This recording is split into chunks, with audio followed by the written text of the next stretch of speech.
Hello friends and my dear student. आज काफ़ी दिनों बाद जो है वीडियो बनाने जा रहा हूँ आप लोगों के लिए, जो कि आगामी बोर्ड परीक्षा जो इंटरमीडिएट की है उसके दृष्टि से बहुत ही ज़्यादा इम्पोर्टेंट वीडियो है ये। और आप लोग जो है इस वीडियो को बहुत ही केयरफुली कम से कम 3 बार ज़रूर देखकर जो है जाइएगा पेपर देने। और मैं आशा करता हूँ कि इस वीडियो से आप लोगों को लगभग 70 to 80% क्वेश्चन जो है आपके बोर्ड पेपर में मिल जाएंगे, ठीक है। और आपका जो है स्कोरिंग केमिस्ट्री में बहुत ही अच्छा हो जाएगा। तो उम्मीद करते हैं इस वीडियो को आप लोग जो है लगभग 3 बार, कम से कम 3 बार आप ज़रूर बहुत ध्यानपूर्वक जो है देखिएगा। और फिर इस वीडियो से आपको क्या हासिल हुआ, किस प्रकार से आपको समझ में आया, वो कमेंट बॉक्स में ज़रूर बताइएगा, ठीक है। आज बहुत ही एक हिसाब से देखा जाए तो आज बहुत ही शुभ दिन है। आज होली का पर्व भी है और शब बारात का पर्व भी है। इन दोनों पर्वों की आप लोगों को बहुत बहुत शुभकामना एवं बधाई। अब आपके लिए मैं आपका जो केमिस्ट्री का इम्पोर्टेंट क्वेश्चन का जो वीडियो है वो बनाने जा रहा हूँ। उस वीडियो को जो है आपको बहुत ही ध्यान से देखना है और अपने जितने भी फ्रेंड्स हैं इंटरमीडिएट के या जो है अपेयरिंग के हैं इंटरमीडिएट में, उन सभी को जो है इस वीडियो को आप लोग जो है शेयर कर दीजिएगा, ठीक है, ताकि ज़्यादा से ज़्यादा लोग जो है इस वीडियो को देखकर जो है लाभ प्राप्त कर सकें। धन्यवाद। वीडियो आप लोग देखिएगा।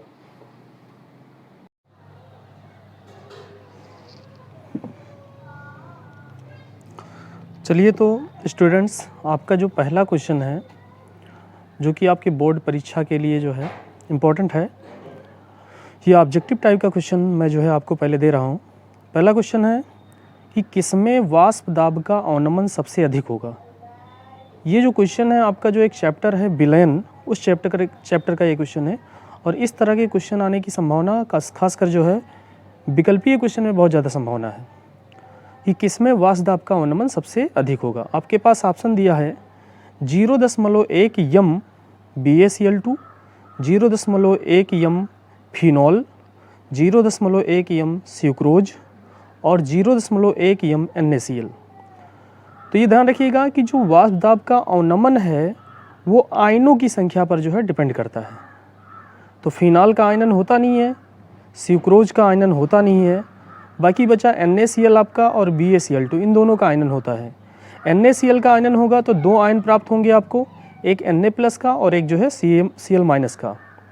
और BaCl2 का आयनन करेंगे तो इसमें 3 आयन प्राप्त होंगे, एक आयन जो है Ba2+ का और 2 आयन जो है Cl- के। यानी कुल मिला के जो है आपके पहले ऑप्शन में 3 आयन मिलेंगे और दूसरे और तीसरे ऑप्शन में कोई आयन नहीं मिलेगा और चौथे ऑप्शन में जो है आपको 2 आयन मिलेंगे। तो इस तरह से सबसे ज़्यादा आयनों की संख्या जो है पहले ऑप्शन में है, इसलिए वाष्प दाब का अवनमन सबसे ज़्यादा आपका होगा 0.1 यम BaCl2 में, अर्थात जो है आपका पहला ऑप्शन सही हो जाएगा, ठीक है। तो अब आते हैं दूसरे क्वेश्चन पे। ये भी बहुविकल्पीय क्वेश्चन है कि शून्य कोटि की अभिक्रिया के लिए वेग स्थिरांक की इकाई क्या होगी। एक बात ध्यान रखिए, आपको मैं बता दे रहा हूँ, या तो शून्य कोटि की अभिक्रिया के लिए या तो प्रथम कोटि की अभिक्रिया के लिए वेग स्थिरांक की इकाई जरूर आपसे जो है विकल्प वाले क्वेश्चन में पूछी जाएगी, ठीक है। तो इसलिए दोनों की आप जो है वेग स्थिरांक की इकाई याद कर लीजिएगा, ठीक है। अब यहाँ पर ये जो क्वेश्चन दिया है कि शून्य कोटि की अभिक्रिया के लिए वेग स्थिरांक की इकाई क्या होगी, ठीक है। इसमें जो है ऑप्शन दिया हुआ है मोल प्रति लीटर पर सेकंड, या पर सेकंड की यहाँ पे प्रति मिनट भी हो सकता है, यहाँ पर टाइम हो सकता है कोई भी। दूसरा ऑप्शन है पर सेकंड, तीसरा ऑप्शन है लीटर पर मोल पर सेकंड, चौथा ऑप्शन है लीटर पर सेकंड। तो आपका पहला ऑप्शन सही होगा मोल प्रति लीटर पर सेकंड, मोल प्रति लीटर प्रति सेकंड। चलिए अगले क्वेश्चन पे आते हैं। ये भी बहुविकल्पीय क्वेश्चन है। ग्रेफाइट है, ग्रेफाइट है ये क्वेश्चन आपका जो है पहले चैप्टर का, जो आपका ठोस अवस्था चैप्टर है उस चैप्टर का है। उस चैप्टर में बताया गया आप लोगों को कि ग्रेफाइट किस प्रकार का ठोस है। तो ग्रेफाइट आयनिक ठोस है कि धात्विक ठोस है कि सहसंयोजी ठोस है कि आणविक ठोस है। तो जैसा कि आप लोगों ने पढ़ा होगा कि ग्रेफाइट जो है एक सहसंयोजी ठोस है। इसमें सहसंयोजी बंध जो है कार्बन कार्बन के मध्य पाए जाते हैं। ये जो है एक प्रकार से कार्बन का बहुलक भी, क्या नाम है, अपर रूप है, सॉरी बहुलक नहीं अपर रूप है, ठीक है। अगला क्वेश्चन जो है आपका, इस तरह के क्वेश्चन जो है आपसे पूछे जा सकते हैं। विद्युत रसायन चैप्टर का ये क्वेश्चन है। इस चैप्टर में कहा गया है कि क्षार धातुओं ए, बी, सी और डी के मानक अपचयन विभव, जिसको हम लोग E0 के द्वारा जो है रिप्रेजेंट करते हैं, वो है -3.06, -1.63, -0.40 तथा -0.80 वोल्ट हैं।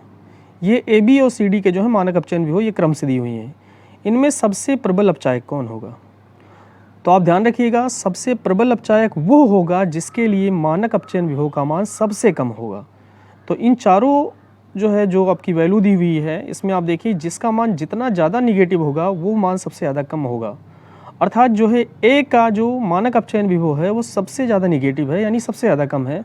अर्थात सबसे प्रबल अपचायक आपका ये हो जाएगा। ठीक है, कौन हो जाएगा? ये हो जाएगा। चलिए अगला क्वेश्चन है, कोहरा किस प्रकार का कोलाइडी निकाय है? ये आपके पृष्ठ रसायन वाले चैप्टर का जो है क्वेश्चन है। एक आपका जो पार्ट होगा उसमें कोलाइड, उसका क्वेश्चन है। उसमें कोहरा किस प्रकार का कोलाइडी निकाय है जो है बताया गया होगा। ऑप्शन है इसमें द्रव में गैस, ठीक है, द्रव में गैस, गैस में द्रव, द्रव में द्रव और गैस में द्रव। द्रव में गैस मतलब द्रव यहाँ पर परिक्षेपण माध्यम है और गैस आपका प्रक्षिप्त प्रावस्था है। ठीक है, तो यहाँ पर जो आपका ऑप्शन सही होगा वो गैस में द्रव होगा। ठीक है, गैस में द्रव मतलब गैस आपका परिक्षेपण माध्यम होगा और द्रव आपकी प्रक्षिप्त प्रावस्था होगी कोहरा के केस में। ठीक है, तो ये आपका गैस में द्रव सही हो जाएगा। अगला क्वेश्चन है बहुविकल्पीय का। ये भी इंपॉर्टेंट क्वेश्चन की ही सीरीज में आपका 6वां क्वेश्चन आ रहा है। इन 6 क्वेश्चन को जो है हमने जो बहुविकल्पीय में बताया इसको ध्यान से देख लीजिएगा, और इस तरह के क्वेश्चन बन भी सकते हैं। थोड़ा सा जो है वैल्यू वगैरह जो है डिफरेंट करके इस तरह के क्वेश्चन पूछे जा सकते हैं। तो थोड़ा ध्यान से इसको देखिएगा कि कोई ज़रूरी नहीं कि यही क्वेश्चन आ जाए, इस तरह के क्वेश्चन आ सकते हैं। एक जो है ये अनुमान है। अगला क्वेश्चन है, निम्न में से कौन सा यौगिक फेलिंग विलयन को अपचयित नहीं करता? फेलिंग विलयन को अपचयित नहीं करता, तो आप ध्यान रखिएगा एल्डिहाइड होते हैं वो अपचयित कर देते हैं। फार्मल्डिहाइड है, एसिटल्डिहाइड है, ये अपचयित कर देंगे। यहाँ तक कि फार्मिक अम्ल भी अपचयित कर देता है। ठीक है, फार्मिक अम्ल जो है अपचयित कर देता है और खुद जो है ऑक्सीकृत हो जाता है CO2 में और H2O में, यानी CH3COOH जो है वो अपचयित नहीं करता। अर्थात जो है आपका पहला ऑप्शन सही हो जाएगा, ये CH3COOH। ठीक है, चलिए फ्रेंड्स, तो आपका जो है दूसरा क्वेश्चन है, 17.1 ग्राम ग्लूकोज को 100 ग्राम जल में घोलने पर हिमांक में अवनमन 0.93 डिग्री सेंटीग्रेड पाया गया। जल के मोलल अवनमन स्थिरांक की गणना कीजिए। इस तरह के क्वेश्चन आने की संभावना इस बार बहुत ज़्यादा है। ये विलयन वाले चैप्टर का जो है आप लोगों का न्यूमेरिकल क्वेश्चन आता है। इसमें क्वथनांक के उन्नयन, जिसको हम लोग जो है डेल्टा TB से निरूपित करते हैं, उस पर भी क्वेश्चन आ सकता है। और खैर यहाँ पर तो जो है मोलल अवनमन स्थिरांक पे पूछा गया है। ठीक है, यानी हिमांक में अवनमन दिया हुआ है यहाँ पर, यानी हिमांक में अवनमन से संबंधित क्वेश्चन है। इसी प्रकार से क्वथनांक में उन्नयन से भी संबंधित क्वेश्चन पूछा जा सकता है। उसमें बहुत ज़्यादा कुछ अंतर नहीं है, बस थोड़ा सा अंतर करेंगे। जहाँ पर क्वथनांक में उन्नयन दिया होगा उसके लिए जो है फार्मूले में थोड़ा सा डिफरेंस करेंगे।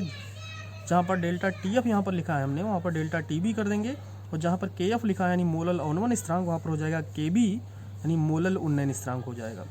इसको हम लोग मोलल अवनमन स्थिरांक या जो है आणविक अवनमन स्थिरांक भी कहते हैं, यानी KF को। तो इस सवाल पे अगर देखा जाए तो इस सवाल में दिया क्या क्या है, तो स्मॉल w दिया है, यानी विलेय का भार दिया हुआ है आपको 17.1 ग्राम ग्लूकोज है। ये हमारा विलेय है, इसको जो है 100 ग्राम जल में घोला गया है। तो कैपिटल W आपका है 100 ग्राम। ठीक है, और यहाँ पर जो है हिमांक में अवनमन दिया है 0.93 डिग्री सेंटीग्रेड, यानी इसको हम लोग डेल्टा TF से निरूपित करते हैं 0.93 डिग्री सेंटीग्रेड। ये भी दिया हुआ है। आपको मोलल अवनमन स्थिरांक यानी KF की गणना करनी है। तो सूत्र आप लगा दीजिए, डेल्टा TF बराबर 1000 into KF into small w upon small w into capital W। अब उठा के जो है मान रख दीजिए, 0.93 रखेंगे हम लोग डेल्टा TF की जगह पे, 1000 तो रहेगा ही रहेगा। KF की गणना करनी है, इसको ऐसे उतार दीजिए।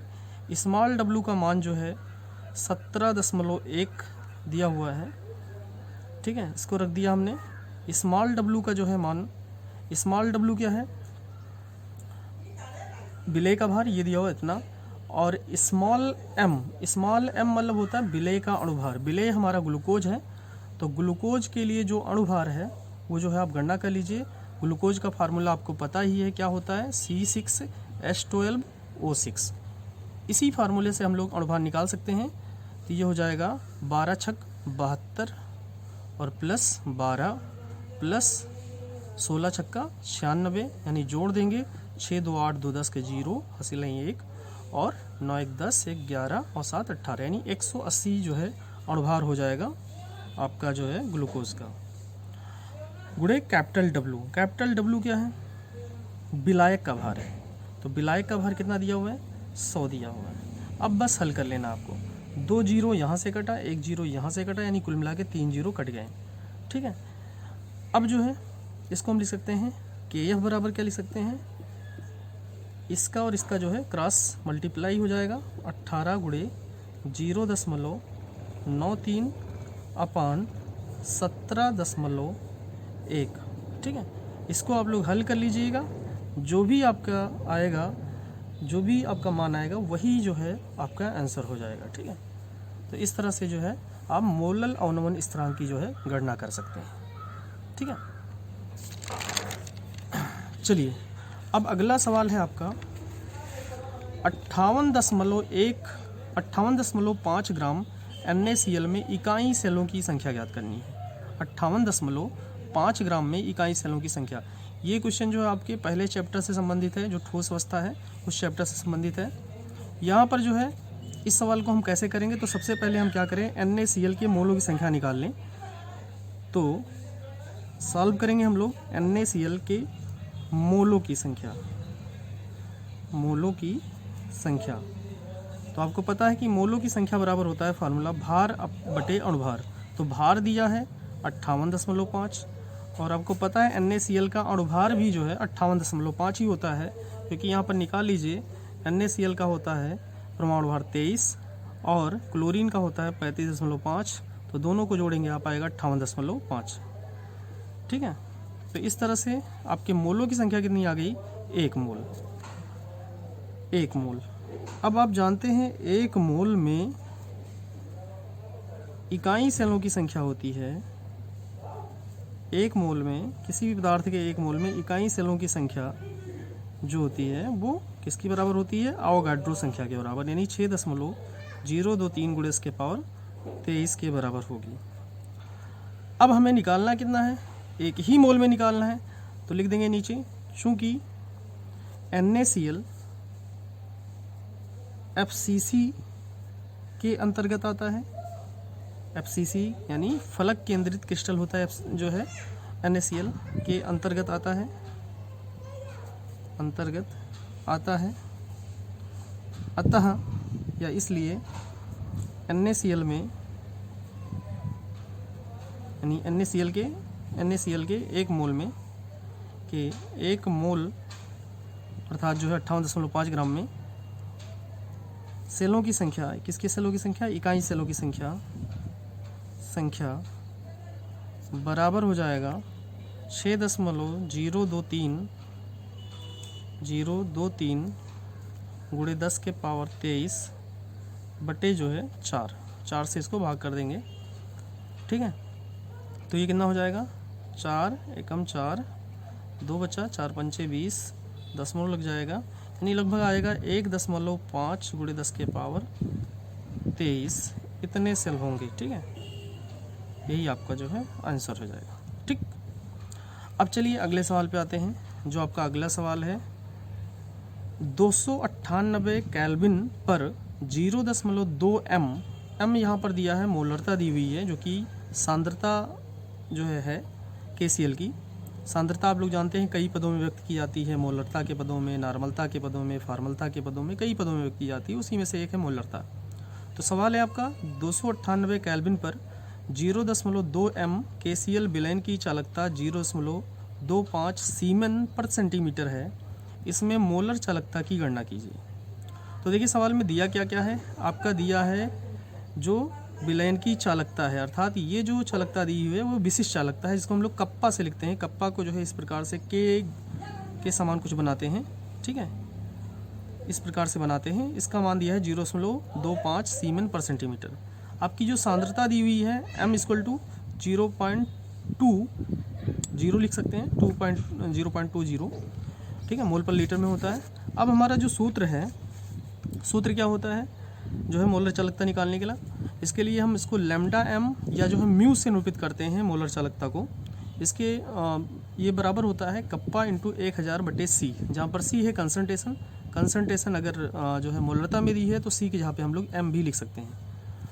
तो अब उठा के फार्मूले में जो है मान रख दीजिए, तो हो जाएगा lambda m equal to kappa का मान जो है दिया है 0.25 और गुणे 1000/c, यानी c जो है सांद्रता है, सांद्रता यहाँ पर जो है मोलरता के पदों में दी है, m इक्वल टू 0.20, तो 0.20 रख दिया। 2 अंक बाद दशमलव यहाँ पर भी है, 2 अंक बाद यहाँ पर भी, दोनों हट जाएंगे। अब ये हो जाएगा 20 पंचे 100 यानी 50 हो जाएगा, और लैम्डा m इक्वल टू आ जाएगा आपका 1250, ठीक है, कितना आ जाएगा 1250, ठीक है। ये आपका जो है क्या आ जाएगा, लैम्डा m का मान आ जाएगा, ठीक है, सीमेन पर सेंटीमीटर, ठीक है, यही आपका आंसर हो जाएगा, ठीक। चलिए अब अगला क्वेश्चन देखते हैं हम लोग, दूसरे का घा, जो कि ये भी जो है इम्पोर्टेंट क्वेश्चन के अंतर्गत आता है। ये जो हम जितने भी क्वेश्चन बनाए हुए हैं वो सब जो है हमारे हिसाब से जो हमें लगा कि ये क्वेश्चन जो है इम्पोर्टेंट है या पूछा जा सकता है, वो जो है हमने बनाया हुआ है, ठीक है। तो अब अगला क्वेश्चन है कोलराउस का नियम तथा अनुप्रयोग लिखिए, ठीक है। इस नियम को आप लोग अपने नोट्स के हिसाब से या जो है आपका जो भी कोई जो है बुक होगा उसमें जो है देखकर पढ़ सकते हैं कि कोलराउस का नियम क्या है और उसके अनुप्रयोग क्या है, ठीक है। इसको बहुत ही अच्छी तरह से आप जो है तैयार कर लीजिएगा, बहुत ही इंपॉर्टेंट है कोलराउस का नियम, आपने पढ़ा होगा। इसमें अनंत तुल्यता पर जो तुल्यांकी चालकता होती है, विलयन में उपस्थित धनायनों की तुल्यांकी चालकता व ऋणायनों की तुल्यांकी चालकता के योग के बराबर होती है, ये होता है कोलराउस का नियम। और इसका अनुप्रयोग कहाँ होता है, तो अनुप्रयोग होता है विद्युत अपघट्य विलयनों की चालकता ज्ञात करने में, वियोजन की मात्रा ज्ञात करने में, वियोजन स्थिरांक की गणना करने में, यानी इन सब चीज़ों में जो है इसका अनुप्रयोग किया जाता है, ठीक है। चलिए अगला क्वेश्चन है आपका, स्वर्ण संख्या से आप क्या समझते हैं, सर्वाधिक स्वर्ण संख्या किसकी होती है। तो स्वर्ण संख्या या जिसको हम लोग जो है स्वर्णांक भी कहते हैं, ये आपका जो चैप्टर है पृष्ठ रसायन, उसका जो कोलाइड वाला पोर्शन है उसके अंतर्गत ये दिया होगा। आप अपने नोट्स की सहायता से या अपने हेल्पिंग बुक की सहायता से जो है स्वर्ण संख्या को पढ़ लीजिएगा, ठीक है, बहुत ही महत्वपूर्ण है ये। और सर्वाधिक स्वर्ण संख्या किसकी होती है, ठीक है, तो संख्या, ठीक है, तो इसको पढ़ लीजिएगा वहाँ से। चलिए अगला क्वेश्चन है, निम्नलिखित सेल के ईएमएफ की गणना कीजिए। ईएमएफ जिसको हम लोग जो है इलेक्ट्रोमोटिव फोर्स यानी विद्युत वाहक बल की गणना भी कर सकते हैं। तो सवाल में ये भी लिखा सकता है कि ई नॉट सेल भी लिखा जा सकता है इसकी यहाँ पे, या जो है ईएमएफ लिखा जा सकता है, या विद्युत वाहक बल लिखा जा सकता है, तो इससे आपको घबराना नहीं है। तो हमारा सेल है, सेल क्या है, सेल को इस प्रकार से भी लिखा जाता है, ये सेल अवक्रिया कहलाती है। ये जो हेडिंग से लिखा हुआ है Zn/Zn2+, और Zn2+ की जो सांद्रता है 1 मोल है, और जो है फिर Cu2+/Cu, ठीक है। तो ये एक सेल अवक्रिया है, इसमें जितनी जो पोर्शन है, इतना जो पोर्शन है उसको हम लोग अर्ध सेल अवक्रिया बोलते हैं, और इतना जो है पोर्शन वो अर्ध सेल अवक्रिया है, और दोनों अर्ध सेल अवक्रिया को मिलाकर एक जो है पूर्ण सेल अवक्रिया बनती है। तो इसके लिए जो है इस सेल अवक्रिया में Zn2+ से Zn के लिए जो है E0 की वैल्यू यानी E0 Rp की वैल्यू जो है दी हुई है, यानी मानक अपचयन विभव दिया हुआ है -0.76 वोल्ट, और Cu2+ से Cu के लिए जो मानक अपचयन विभव दिया है वो 0.34 वोल्ट दिया हुआ है, ठीक है। अब इस सेल अवक्रिया के लिए जो हमें ईएमएफ की गणना करनी है। तो आपको पता है ईएमएफ बराबर एक फार्मूला होता है जिसको हम लोग ईएमएफ को E0 सेल से भी निरूपित करते हैं, E cathode minus E anode, E cathode minus E anode, यानी कैथोड पर क्या रिएक्शन हो रहा है और एनोड पर क्या रिएक्शन हो रहा है। तो आपको जैसा कि पता है सेल में कैथोड पर जो है अपचयन होता है और एनोड पर ऑक्सीकरण होता है। तो कैथोड पर क्या हो रहा है, यहाँ पर देखिए Cu2+ से Cu में कन्वर्ट हो रहा है, यानी ये पोर्शन जो है कैथोड पर हो रहा है और ये पोर्शन जो है एनोड पर हो रहा है, जो हमारा सेल है। तो जहाँ पर कैथोड लिखा है वहाँ पर हम लोग लिख सकते हैं E0 Cu2+/Cu माइनस, और एनोड की यहाँ पे क्या लिख सकते हैं, Zn से Zn2+ में हो रहा है तो Zn/Zn2+। अब जो कैथोड है उसके लिए जो मानक अपचयन विभव है उसका मान दिया हुआ है कैथोड पर, या दिया हुआ है यहाँ पर 0.34 वोल्ट, ठीक है। तो इसकी यहाँ पे हमने लिख दिया 0.34 वोल्ट। और जो मानक आक्सीय ये जो Zn से Zn2+ के लिए दिया हुआ है वो दिया हुआ है यहाँ पर, देखिए Zn2+ से Zn के ये अपचयन विभव का मान दिया है, इसको हम लोग आक्सीकरण विभव में कन्वर्ट करके रखेंगे। तो इसका जो मान दिया हुआ है यानी 0.76 वोल्ट, ठीक है। तो 0.76 वोल्ट लिखा हुआ है, ये माइनस में और फार्मूले में रखेंगे तो ये माइनस माइनस प्लस हो जाएगा, यानी जो है इसको ऐड कर देंगे और हमारा E0 सेल का मान आ जाएगा 1.10 वोल्ट, ठीक है। तो इस तरह से इस सेल की विद्युत वाहक बल की गणना हो जाएगी, ठीक है। चलिए अब अगला क्वेश्चन होगा आपका, संक्रमण तत्व किसे कहते हैं। आपका जो डी ब्लॉक है आपके चैप्टर में केमिस्ट्री में, उसके अंतर्गत एक क्वेश्चन आता है डी ब्लॉक में, संक्रमण तत्व किसे कहते हैं, इसके चुंबकीय गुण और उत्प्रेरकीय गुण को समझाना है हमें। चुंबकीय गुण क्या है इसके और उत्प्रेरकीय गुण क्या हैं, ठीक है। आपको जैसे कि पता होगा कि बहुत सारी अपक्रियाओं में हमारा जो संक्रमण तत्व होते हैं, यानी जैसे आयरन हुआ, वेनेडियम हुआ, जिंक हुआ, ये सब जो है उत्प्रेरक का कार्य करते हैं। इनके गुणों को समझाना है कि क्यों, क्या इनमें ऐसा होता है कि ये उत्प्रेरक का जो है कार्य करते हैं और इनके चुंबकीय गुण कैसे होते हैं। तो ये जो है अपने नोट्स वगैरह से जो है आप देख लीजिएगा, बहुत ही महत्वपूर्ण क्वेश्चन है, ये भी आ सकता है। अगला क्वेश्चन है आपका, लैंथेनाइड संकुचन से आप क्या समझते हैं तथा इसके प्रभावों को लिखिए, ठीक है। ये लैंथेनाइड और जो आपका एफ ब्लॉक एलिमेंट है, एफ ब्लॉक तत्व, उसके अंतर्गत ये क्वेश्चन आता है, लैंथेनाइड संकुचन और एक्टेनाइड संकुचन। उसी में से लैंथेनाइड संकुचन तथा उसके प्रभावों को लिखना है। ये भी क्वेश्चन जो है बहुत ही महत्वपूर्ण है, इसको जो है आप अपने नोट्स में देख लीजिएगा, या जो है जो भी हेल्पिंग बुक होगी उसमें देख लीजिएगा। अगला है ल्यूकास परीक्षण। ये ल्यूकास परीक्षण, ठीक है, ये अल्कोहल चैप्टर के अंतर्गत ये आता है। अल्कोहल जो हमारा पोर्शन है चैप्टर, उसमें आपने देखा होगा कि हम लोग जो है 1 डिग्री, 2 डिग्री और 3 डिग्री अल्कोहल में कैसे विभेद करेंगे, उसके लिए ल्यूकास परीक्षण किया जाता है। इस परीक्षण में हम लोग करते क्या हैं, एक होता है ल्यूकास रिएजेंट, यानी ल्यूकास अभिकर्मक जिसको हम लोग बोलते हैं। ल्यूकास अभिकर्मक होता है निर्जल जिंक क्लोराइड और HCl का जो मिक्सचर होता है, इसको हम लोग जो है ल्यूकास अभिकर्मक कहते हैं, ठीक है। इस अभिकर्मक की उपस्थिति में हम अगर जो है 3 डिग्री अल्कोहल को रिएक्ट करते हैं इसके साथ, तो ये तुरंत जो है टर्सरी एल्किल हैलाइड बना लेता है। 3 डिग्री एल्किल हैलाइड बना लेगा, यानी एल्किल हैलाइड बनाएगा, और ये वाइट PPT होगा, इसका सफ़ेद PPT होगा, और ये तुरंत मिल जाएगा हमें, ठीक है, इमीडिएटली। अगर 2 डिग्री लेते हैं हम लोग अल्कोहल ल्यूकास के साथ, तो जो है लगभग विदिन 5 to 10 मिनट में जो है हमें वाइट PPT मिलेगा और एल्किल हैलाइड प्राप्त होगा। लेकिन अगर 1 डिग्री अल्कोहल लेते हैं हम लोग, तो जो है कोई भी PPT यानी नो PPT प्राप्त होगा, ठीक है। तो इस तरह से हम लोग जो है 3 डिग्री, 2 डिग्री और 1 डिग्री अल्कोहल में इस ल्यूकास अभिकर्मक के जो है प्रयोग द्वारा हम लोग विभेद कर सकते हैं। इसी को हम लोग जो है ल्यूकास टेस्ट कहते हैं, ठीक है। तो ये इंपॉर्टेंट क्वेश्चन है, इसको इस प्रकार से भी पूछा सकता है कि 1 डिग्री, 2 डिग्री और 3 डिग्री अल्कोहल में जो है कैसे विभेद करेंगे, तो वहाँ पर भी जो है इसको हम लिख सकते हैं। या ल्यूकास अभिकर्मक आपसे पूछा जाए तो निर्जल जिंक क्लोराइड और HCl के मिक्सचर को हम लोग ल्यूकास अभिकर्मक कहते हैं, ठीक है। तो इस क्वेश्चन को जो है देख लीजिएगा, बहुत ही महत्वपूर्ण है। अगला है राउल्ट का नियम, ठीक है, और उसके अनुप्रयोग लिखना है। कम से कम जो है 3 अनुप्रयोग जरूर लिखिए, और राउल्ट का नियम तो पढ़ लीजिएगा, ये जो है आपके नोट्स में दिया होगा या किताब में दिया होगा, बहुत ही महत्वपूर्ण क्वेश्चन है। अगला है हेलो एल्केन में CX बंध की प्रकृति का वर्णन कीजिए। तो जैसा कि आप लोग जानते हैं, कोई भी हेलो एल्केन है तो उसमें CX बंध जरूर पाया जाता है, ठीक है, कार्बन और हेलोजन बंध जरूर पाया जाएगा। अब उसकी प्रकृति कैसी होती है, जैसा कि आप लोगों को दिख रहा है कि CX बंध जो है डायपोल नेचर का होता है, द्विध्रुव इसमें जो है पाया जाता है, जिसके कारण जो है C पर आंशिक रूप से धनावेश और X पर आंशिक रूप से ऋणावेश आ जाता है। तो इस CX बंध की जो हमें प्रकृति को बतानी है, ठीक है। तो इस क्वेश्चन को भी आप लोग देख लीजिएगा, बहुत महत्वपूर्ण है। अगला क्वेश्चन आपका, निम्न पर टिप्पणी लिखिए। पेप्टीकरण पृष्ठ रसायन वाले चैप्टर के अंतर्गत आएगा ये पेप्टीकरण, पढ़ लीजिएगा। पेप्टीकरण तथा पेप्टाइजेशन, जिसको हम पेप्टीकारक कहते हैं।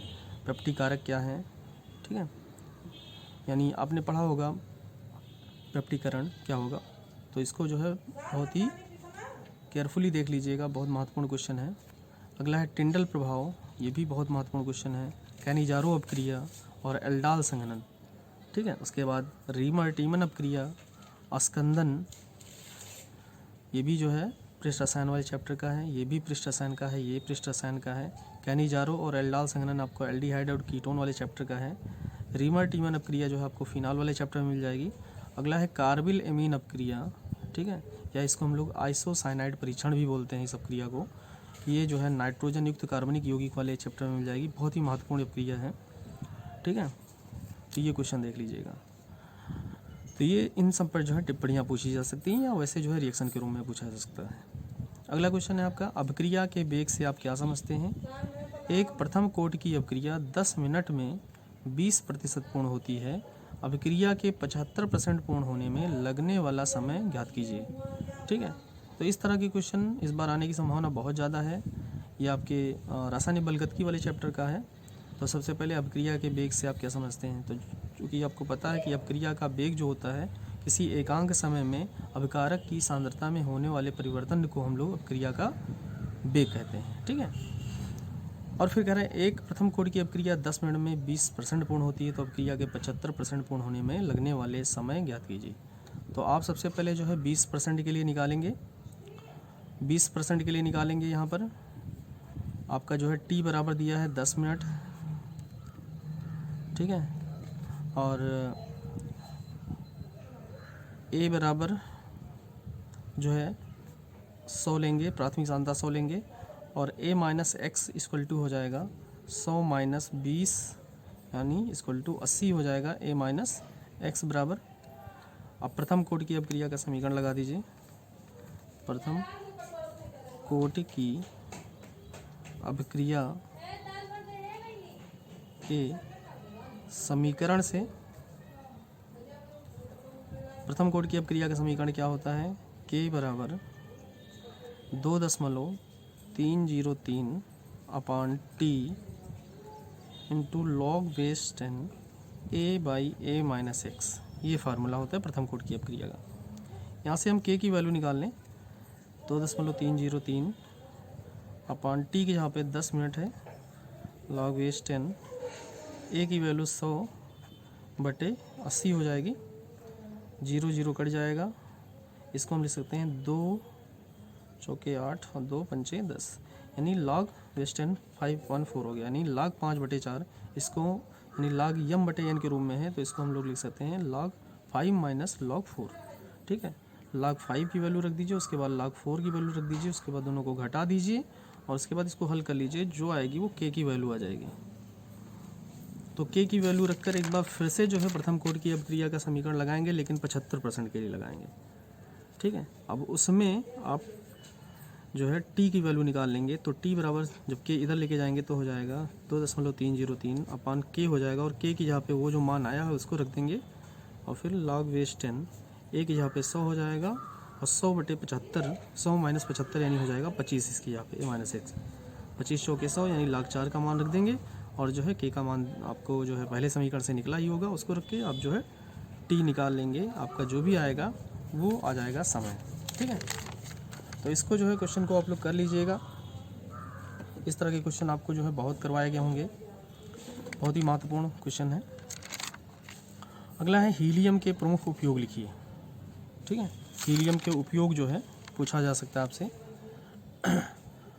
तो हीलियम के कहाँ कहाँ जो है उपयोग हम लोग करते हैं, तो जैसा कि आपको पता है हीलियम का उपयोग जो है वायुयान के जो टायर होते हैं उनमें भरने में किया जाता है।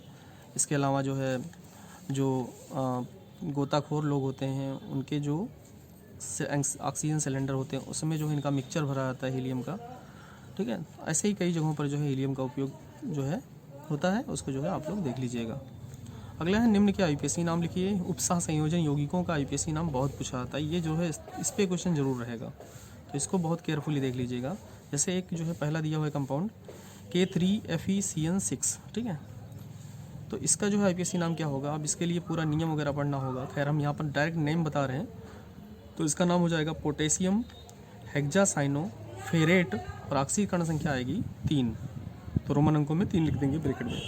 इसका नाम हो जाएगा टेट्रा कार्बोनिल, ये CO ग्रुप है, कार्बोनिल है, इसकी जो है ऑक्सीकरण संख्या 0 होती है, तो टेट्रा कार्बोनिल निकल और ऑक्सीकरण संख्या ब्रेकर में 0 रख देंगे। इसका अगर देखा जाए CrNH3 का होल थ्राइस Cl3, इसका नाम क्या हो जाएगा? इसका नाम हो जाएगा ट्राईएमीन। NH3 को एमीन बोलते हैं, ट्राईएमीन ट्राईक्लोरोक्रोमियम, और ऑक्सीकरण संख्या जो है 3 आ जाएगी, 3 रख देंगे रोमन अंकों में। यहाँ पर COCl2 EN का होल ट्वाइस, EN को जो है फुल फॉर्म होता है एथिलीन डाईएमीन, और फिर ब्रैकेट के बाहर SO4, तो इसका नाम क्या हो जाएगा? इसमें लिगेंड का नाम पहले लिखेंगे, ये एथिलीन डाईएमीन है, ये क्लोरो है, तो डाई क्लोरो या क्लोराइडो भी लिख सकते हैं, तो डाई क्लोरो, और एथिलीन डाईएमीन में देखिए डाई शब्द पहले आ रहा है, इसलिए इसकी संख्या 2 होने पर इसमें बिस जोड़ा जाएगा, तो इसका नाम हो जाएगा डाई क्लोरो बिस एथिलीन डाईएमीन, इसको ब्रैकेट में लिख देंगे। उसके बाद फिर कोबाल्ट, ठीक है। ऑक्सीकरण संख्या जो है कितनी हो जाएगी इसकी? ऑक्सीकरण संख्या इसकी हो जाएगी 4 हो जाएगी। कितनी हो जाएगी? 4। और उसके बाद फिर सल्फेट लिख देंगे, ठीक है। ये सल्फेट जो हमारा लिगेंड नहीं है, अगर ये लिगेंड के रूप में होता तो इसको सल्फेटों के रूप में लिखते हैं, लेकिन ये लिगेंड के रूप में है नहीं, इसलिए केवल सल्फेट लिख देंगे लास्ट में। अब उसके बाद अगला क्वेश्चन है फिनाल के अम्लीय गुणों की व्याख्या की।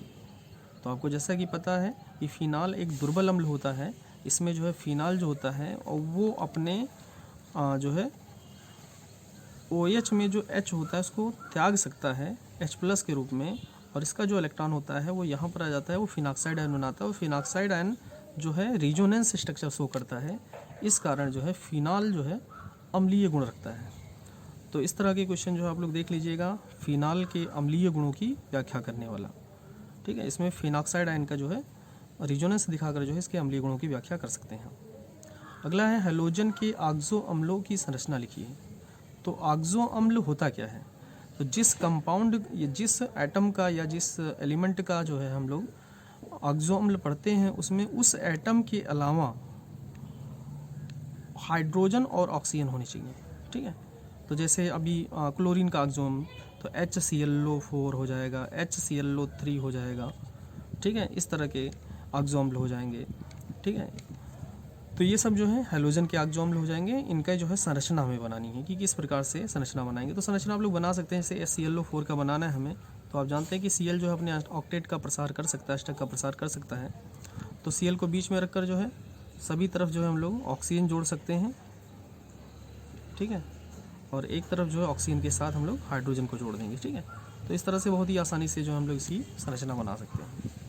अगला है एल्कोहल के विरेचन की किन्हीं 3 विधियाँ। विरेचन मतलब होता है निर्माण करना, तो 3 विधियों द्वारा, बहुत सारी विधियाँ हैं बनाने की, इसमें से किन्हीं 3 विधियों का जो है आप समीकरण दे दीजिए उसके जो है, और एल्कोहल के 3 रासायनिक गुण, यानी कोई 3 की इनके साथ जो अल्कोहल की क्रिया कराते हैं तो ये होता है, तो इस तरह से 3 रासायनिक गुण जो है आप एल्कोहल का दे दीजिए। अगला क्वेश्चन है आपका फिनॉल का डाईएजोनियम लवण। डाईएजोनियम लवण जैसे N2Cl, फिनॉल पे जो है N2Cl यानी जो रिंग होता है रोमैटिक रिंग, ठीक है, रोमैटिक कंपाउंड है, उसमें जो है बेंजीन में आप N2Cl जोड़ दीजिए तो इसको बेंजीन डाइजोनियम क्लोराइड बोलते हैं, और उससे जो है आपको फिनॉल बनाना है, और क्यूमीन से फिनॉल बनाना है। क्यूमीन होता क्या है? जैसे बेंजीन रिंग में CH जुड़ा हुआ है और CH3 इस तरह से जुड़ा हुआ है, तो इस तरह का कंपाउंड जो है क्यूमीन होता है। तो क्यूमीन से जो है हमें फिनॉल का निर्माण करना है, ठीक है। तो क्यूमीन से और डाइजोनियम लवण से, इसको जो है आप लोग अपने हेल्पिंग बुक से या नोट्स से जो है देख सकते हैं, उसमें दिया होगा कि किस तरह से जो है फिनॉल का निर्माण किया जाता है, विरेचन किया जाता है। और फिनॉल के 3 रासायनिक गुण लिखना है, ठीक है। अगला है स्मिट अपक्रिया, ठीक है। आप जानते हैं स्मिट अपक्रिया में एक कार्बन की जो है संख्या, कार्बन की लंबाई जो है कम हो जाती है, ठीक है। जैसे एस्टिक अम्ल की क्रिया अगर हम N3 से कराएं, इसमें हाइड्रोजोइक अम्ल से क्रिया कराई जाती है, तो जो है हमें एमीन प्राप्त होता है, प्राइमरी एमीन प्राप्त होता है, और जो एमीन प्राप्त हो जाएगा उसमें जो अम्ल लिए होंगे उससे कार्बन कम ही रहेगा। तो जैसे हमने एस्टिक अम्ल लिया है तो इसमें 2 कार्बन है, तो हमें मेथिल एमीन प्राप्त हो जाएगा उधर, ठीक है, और N2 गैस निकल जाएगी उधर। उड्स अपक्रिया में हम लोग क्या करते हैं, कोई भी 2 मोल एल्किल हाइड्राइड लेते हैं और सोडियम धातु के साथ शुष्क ईथर की उपस्थिति में क्रिया कराते हैं, उड्स अपक्रिया कहलाती है, ठीक है। यानी यहाँ पर एल्केन का निर्माण होता है। एल्किल हाइलाइड के 2 मोल लेते हैं और 2 सोडियम लेते हैं, यानी 2NaX निकल जाता है और R सिंगल बॉन्ड R बन जाता है, यानी जो है एल्केन प्राप्त हो जाता है। अगला है फ्रेंकल और साठ की दोष पर टिप्पणी लिखिए। बहुत इंपॉर्टेंट क्वेश्चन है, फ्रेंकल और साठ की दोष पर टिप्पणी। इसको जरूर देख लीजिएगा। इसमें से कोई एक पे चाहे विकल्प में ही क्वेश्चन पूछ लिया जाए कि निम्न में से किसमें फ्रेंकल दोष पाया जाता है या किसमें जो है साठ की दोष पाया जाता है, या जो है टिप्पणी पर भी पूछा सकता है, तो इसको देख लेना है आप लोगों को। अगला है क्वेश्चन, इस प्रकार के भी क्वेश्चन आ सकते हैं कि एक तत्व BCC जालक रूप से क्रिस्टलीकृत होता है। BCC, ठीक है, यानी बॉडी सेंटर्ड क्यूब होगा इसको, जिसमें कोर की लंबाई 288 pm है, पिकोमीटर है। तत्व का घनत्व 2.7 ग्राम पर सेंटीमीटर क्यूब है।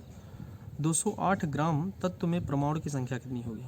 तो जैसा कि सवाल में दिया है, कोर की लंबाई 288 pm है, पिकोमीटर, इसको हमने सेंटीमीटर में बदल लिया 10 के पावर माइनस 10 से गुणा करके, और घनत्व दिया हुआ 2.7 ग्राम पर सेंटीमीटर क्यूब। और जैसा कि आप लोग जानते हैं BCC के लिए जेड की जो वैल्यू होती है वो 2 होती है बॉडी सेंटर्ड के लिए। अब फार्मूला लगा दें, रो बराबर Z into M upon A cube into N A. Rho बराबर दिया है, जेड का मान 2, ठीक है, BCC के लिए। एम हमें निकालना है, ए का मान दिया ही, इसका होल क्यूब कर दें, और एन ए होता है अवोगाड्रो संख्या। इसको रख कर हम जो है पूरी तरह से हल कर लें, और एम इक्वल टू हमारा आ जाएगा 19.35 ग्राम। और ये जो 19.35 ग्राम देखा जाए, इसमें जो है परमाणु की संख्या अवोगाड्रो संख्या की ही बराबर है।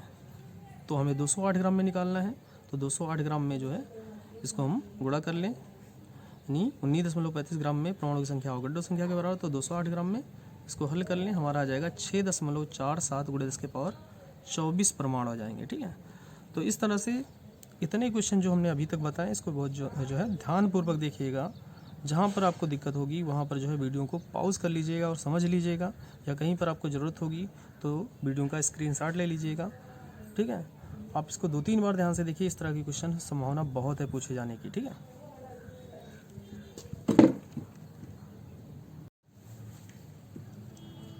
चलिए, तो आपका जो है अगला क्वेश्चन है, अब क्या होता है जब, केवल रासायनिक समीकरण इसका देना है हमें। पहला, एस्टिक अम्ल को CaO के साथ गर्म करते हैं।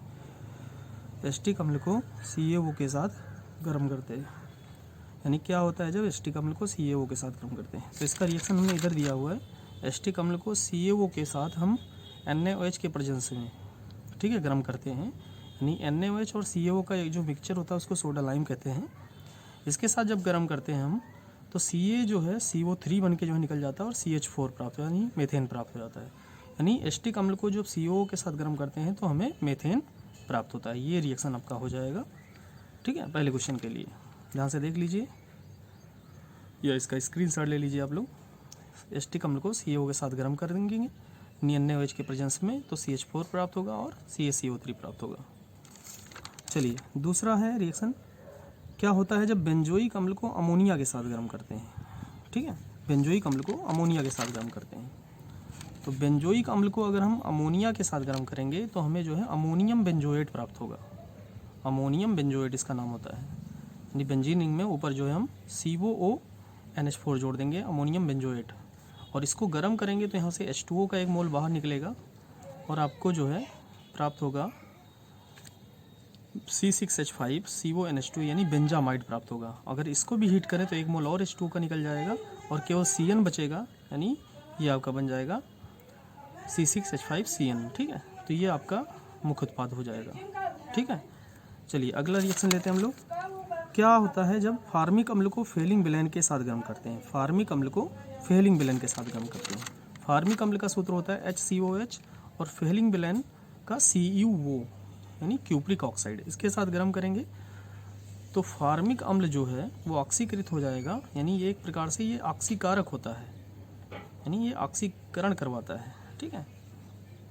तो HCOH जो है CO2 में और H2O में चला जाएगा, और Cu2 वो प्राप्त होगा, यानी स्वयं जो है अपचयित तो हो जाएगा। यानी यहाँ पर ऑक्सीडेशन नंबर +2 है और यहाँ पर +1 है, ठीक है। तो इसका जो है अपचयन हो रहा है, यानी इसका अपचयन हो रहा है, और जिसका अपचयन होता है वो ऑक्सीकारक का कार्य करता है। तो यहाँ पर Cu वो जो है ऑक्सीकारक का कार्य कर रहा है। यहाँ पर क्यूप्रस ऑक्साइड का लाल अवक्षेप बनेगा, लाल अवक्षेप। यानी जब हम फेलिंग विलेन को फार्मिक अम्ल के साथ गर्म करते हैं तो क्यूप्रिक ऑक्साइड क्यूप्रस ऑक्साइड में परिवर्तित हो जाता है, जिसका लाल अवक्षेप प्राप्त होता है, ठीक है। और HCOH जो है CO2 और H2O में परिवर्तित हो जाता है, ठीक है। यहाँ पर जो Cu वो है वो ऑक्सीकारक का कार्य कर रहा है, ठीक है, क्योंकि ये जो है स्वयं क्या हो रहा है, अपचयित हो रहा है। जो अपचयित होता है यानी जिसका अपचयन होता है वो ऑक्सीकारक का कार्य करता है। अगला रिएक्शन है कि टॉलुइन को क्या होता है, जब टॉलुइन को CrO2Cl2 यानी क्रोमियम ऑक्सीक्लोराइड के साथ ऑक्सीकृत किया जाता है। तो टॉलुइन को CrO2Cl2 यानी ये ईटार्ड अपक्रिया है।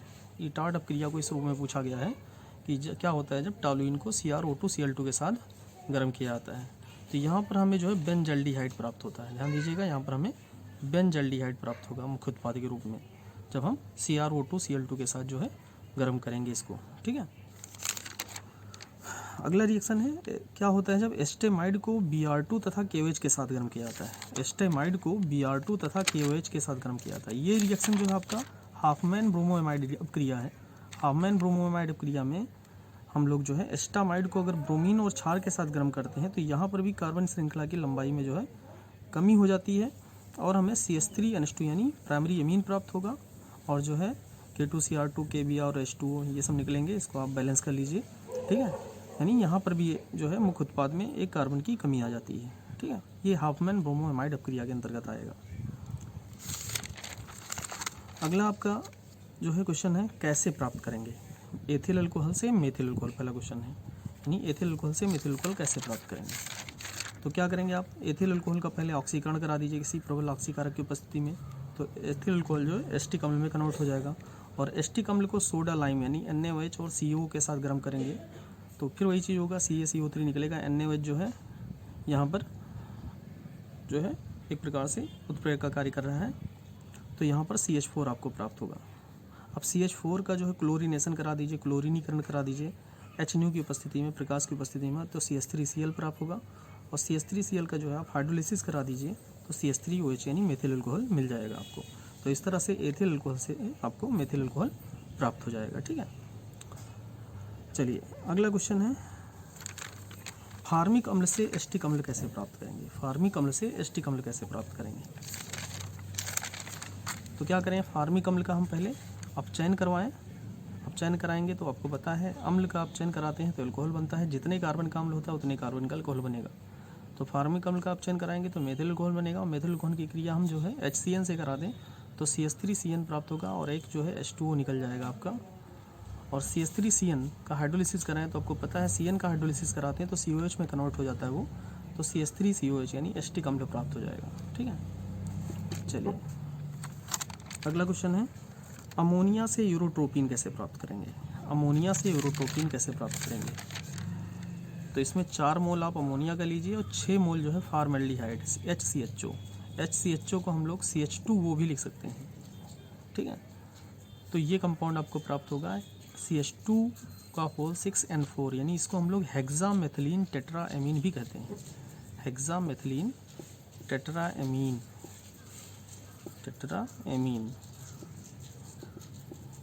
कहते हैं, या इसको जो है हम लोग सामान्य नाम इसका होता है या प्रचलित नाम होता है इसका यूरोट्रोपिन प्राप्त हो जाएगा और 6 जो है H2O निकल आएंगे, ठीक है। अगला क्वेश्चन है फिनॉल से बेंजोइक अम्ल कैसे बनाएंगे। फिनॉल से बेंजोइक अम्ल कैसे प्राप्त करेंगे। तो फिनॉल को सबसे पहले जिंक चूर्ण के साथ गर्म कर दीजिए ताकि आपको बेंजीन प्राप्त हो जाए और ZNO निकल जाए। फिर बेंजीन की क्रिया आप CH3Cl से कराइए, ये फ्रीडल क्राफ्ट अपक्रिया के अंतर्गत आएगा, ठीक है। और आपका जो है जो CH3 ग्रुप होगा यानी एल्केल समूह होगा वो बेंजीन रिंग में प्रवेश कर जाएगा और टॉलुइन आपका प्राप्त हो जाएगा। और टॉलुइन का जो है आप ऑक्सीकरण करा दीजिए KMnO4 और H2SO4 के प्रेजेंस में, तो आपका टॉलुइन का ऑक्सीकरण होकर CH जो है बेंजोइक अम्ल प्राप्त हो जाएगा, ठीक। ध्यान से इस रिएक्शन को देख लीजिएगा आप लोग। उसके बाद अगला रिएक्शन है बेंजीन से टॉलुइन कैसे प्राप्त करेंगे। बेंजीन से टॉलुइन कैसे प्राप्त करेंगे, ठीक। बेंजीन से टॉलुइन, तो फिर वही चीज़ है कि बेंजीन को हम CH3Cl के साथ यानी ये अपक्रिया फ्रीडल क्राफ्ट अपक्रिया होगी। इसमें एल्किल ग्रुप जो होता है वो बेंजीन रिंग में प्रवेश कर जाता है, या यहाँ पर फ्रीडल क्राफ्ट अपक्रिया में एल्किल यहाँ पे एसिल ग्रुप भी ले लें तो वो भी बेंजीन रिंग में प्रवेश कर जाता है। तो यहाँ पर हम लोग CH3Cl लेंगे, एक एल्किल हैलाइड लेंगे, एल्किल क्लोराइड है ये मेथिल क्लोराइड, इसको हम बेंजीन रिंग के साथ क्रिया कराएंगे, बेंजीन के साथ क्रिया कराएंगे तो यहाँ पर CH3 ग्रुप जो है जुड़ जाएगा और ये हमें टॉलुइन प्राप्त हो जाएगा, ठीक है। और HCl आपका बाहर निकल जाएगा। अगला क्वेश्चन है अमोनिया के हैबर प्रक्रम उत्पादन का वर्णन प्रवाह चित्र एवं समीकरण लिखिए तथा उपयोग भी लिखिए। तो अमोनिया बनाने की हैबर विधि को जो है आप सचित्र वर्णन कर दीजिए जो है, यानी आप जानते हैं 1 मोल हम जो है N2 लेते हैं और 3 आयतन जो है H2 लेते हैं, उसको जो है Fe और MO की उपस्थिति में क्रिया कराते हैं और एक जो है डायग्राम बना दीजिए, उसमें दिखा दीजिए। ठीक है, ये एक उष्माक्षेपी अपक्रिया होती है। पूरी सारी चीज़ें जो है इसमें दिखा दीजिए और पूरा जो है डिटेल में लिख दीजिए। कम से कम जो है 2 इसके रासायनिक समीकरण भी इसमें लिख दीजिए कि अमोनिया की इसके साथ क्रिया कराते हैं तो ये क्या होता है। इस तरह से जो 2 रासायनिक समीकरण लिख दीजिए और कम से कम 2 उपयोग लिख दीजिए। ठीक है, इस तरह से आपका हैबर विधि द्वारा अमोनिया का निर्माण हो जाएगा चित्र सहित। चित्र जो है आप पेंसिल से बनाएंगे, खूबसूरती इसमें रखेंगे। अगला क्वेश्चन है आपका हमारे भोजन में प्रोटीन का क्या महत्व है, यानी प्रोटीन जो है हमारे भोजन में क्या महत्व होता है, प्रोटीन के प्रमुख स्रोत को क्या क्या हैं, यानी आपको पता है प्रोटीन के जंतु और वनस्पतिक स्रोत होते हैं, उनको लिख देना है आपको 2 एग्जाम्पल। प्रोटीन की द्वितीयक संरचना आपको बनानी है, आपके जो है नोट्स में या जो है आपके हेल्पिंग बुक में कोई मिल जाएगा, इसकी द्वितीयक संरचना जो है आप बनाएंगे, उसके बारे में आप जो लिखेंगे। और प्रोटीन का विकृतीकरण, आपको पता है प्रोटीन का विकृतीकरण होता है तो उसकी जो है रासायनिक संरचना में और जो है जो भौतिक संरचना होती है उसमें जो है परिवर्तन हो जाता है। और जो है इसमें एग्जाम्पल भी देना है। एग्जाम्पल में आप दे सकते हैं कि अंडे को गर्म करने पर जो अंडे में उपस्थित दानेदार प्रोटीन होता है वो रेशेदार प्रोटीन में परिवर्तित हो जाता है, यानी प्रोटीन का विकृतीकरण हो जाता है। तो एग्जाम्पल भी दे सकते हैं। अगला क्वेश्चन है क्रिस्टल क्षेत्र सिद्धांत से आप क्या समझते हैं, CFT जिसको शॉर्ट में भी कहते हैं। चतुष्फलकीय यानी टेट्राहेड्रल और अष्टफलकीय यानी जो है ऑक्टाहेड्रल क्षेत्र में DD विपाटन यानी क्रिस्टल क्षेत्र विपाटन या DD विपाटन इसको बोलते हैं हम लोग, उस पर टिप्पणी लिखना है। ये भी जो है आपको बुक में मिल जाएगा, जो है इसको आप पढ़ लीजिए। ठीक है, कहीं से जो है नोट कर लीजिए इन सारे क्वेश्चन को और जो है उसको तैयार कर लीजिए बढ़िया से, ये भी संभावना है पूछे जाने की। अगला क्वेश्चन है कार्बोहाइड्रेट से आप क्या समझते हैं। तो कार्बोहाइड्रेट क्या होते हैं, इसकी परिभाषा जो आपको केमिस्ट्री के अकॉर्डिंग लिखनी है, जो केमिस्ट्री के बुक में जो है इसकी परिभाषा दी हुई है उसको लिखनी है। ठीक है, पॉलीहाइड्रोक्सी एल्डिहाइड और पॉलीहाइड्रोक्सी जो है वाला, ये जो है परिभाषा आपको लिखनी है। कैसे सिद्ध करेंगे कि ग्लूकोज में 5 OH समूह होता है, तो आपको ये भी सिद्ध करना है कि हम जो है कैसे सिद्ध करेंगे कि 5 OH समूह जो है ग्लूकोज में होता है। इसके लिए आप रिएक्शन के माध्यम से जो है सिद्ध करेंगे। आप एक बार जो है एसिटिल क्लोराइड की क्रिया करा दीजिए आप ग्लूकोज के साथ, तो 5 जो है OH बाहर हो जाते हैं और Cl ग्रुप वहाँ पर जुड़ जाते हैं। इसी तरह से ग्लूकोज पेंटाएसीटेट प्राप्त हो जाता है, तो वो वाला भी समीकरण दिखा सकते हैं। और ये भी सिद्ध करना है कि ग्लूकोज में एक CHO समूह होता है, इसको भी अब जो है रासायनिक समीकरण द्वारा दिखाना है। ठीक है, तो ये क्वेश्चन जो है कर लीजिए, बहुत ही इंपॉर्टेंट क्वेश्चन है ये भी। अगला है एथिल एमीन बनाने की प्रयोगशाला विधि का सचित्र वर्णन कीजिए। ये जो प्रयोगशाला विधि है ये वास्तव में जो है हाफमैन ब्रोमोएमाइड विधि ही है। हाफमैन ब्रोमोएमाइड विधि द्वारा जो है एथिल एमीन बनाने की प्रयोगशाला विधि ये जो है करनी है आपको। ये भी जो है आपके नोट्स में या जो है किताब में मिल जाएगा। और इसके 2 रासायनिक समीकरण, कोई एथिलेमीन की जो है 2 पदार्थों के साथ रासायनिक अपक्रिया दिखा दीजिए। ठीक है, तो इस तरह से आपका जो है हमने आज केमिस्ट्री में जितने महत्वपूर्ण क्वेश्चन बन सकते थे हमने अपनी तरफ से बना दिए। ठीक है, और जो है इसको आप लोग अगर तैयार कर लेंगे ठीक से तो उम्मीद है कि कम से कम जो है आप 70 to 80% मार्क्स जो है ऑब्टेन कर लेंगे, प्राप्त कर लेंगे आप अपने बोर्ड एग्ज़ाम में। तो जितने भी क्वेश्चन हमने आपको दिए हैं, कुछ क्वेश्चन हमने सॉल्व करवाए हैं, कुछ क्वेश्चन हमने केवल दे दिए हैं। आप जो है अपने हेल्पिंग बुक या जो है नोट्स से जो है उसको तैयार कर लीजिए। कहीं पर कोई दिक्कत हो तो जो है कमेंट बॉक्स में बताइएगा, हम उसकी वीडियो बना देंगे। ठीक है, धन्यवाद, बहुत बहुत धन्यवाद। और आशा करते हैं आप लोग बहुत ही अच्छा नंबर लेके आएंगे।